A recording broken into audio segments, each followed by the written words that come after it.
Hi friends, welcome to my channel. Chitra వినోద్ల శోభన ముహూర్తం పెట్టించడానికి పంతులు గారిని పిలిపిస్తారు పెద్దవాళ్ళు. ఇక నిర్మలమ్మ గారు ఇలా అంటుంటారు, మీరు మా పిల్లలిద్దరు జాతకాలు చూసి వాళ్ళకి శోభన ముహూర్తం పెట్టండి అంటుండగా జాతకాలు పరిశీలిస్తూ ఉంటారు పంతులు గారు. ఆ తర్వాత షాక్ అవుతారు, నేను ముహూర్తం పెట్టలేనమ్మా అని అనడంతో అందరూ కంగారు పడుతూ ఉంటారు. చిత్ర కూడా షాక్ అవుతుంది. ఏదైనా ప్రాబ్లం ఉందా పంతులు గారు అని బాగి అడుగుతుండగా, అవునమ్మా, ఈ ఇంటి పెద్ద కొడుక్కి పెద్ద కోడలికి శోభనం కాందే, వీళ్ళిద్దరికీ శోభన ముహూర్తం పెట్టడం కుదరదు అని అనడంతో మనోహరి గట్టిగా కళ్ళు మూసుకుంటుంది ఆ మాట వినలేక.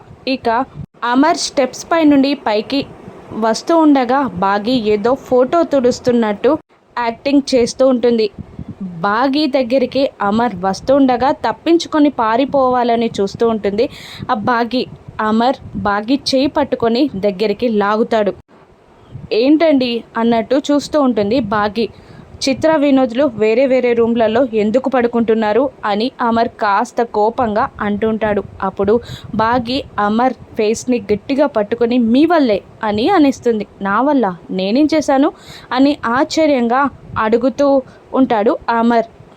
మీకు నాకు ఫస్ట్ నైట్ జరగందే, వాళ్ళిద్దరికీ ఫస్ట్ నైట్ జరిగితే చిత్ర ప్రాణానికే ప్రమాదం అంట అని బాగి అనగానే అమర్ షాక్ అవుతాడు, అయోమయంలో పడిపోతాడు.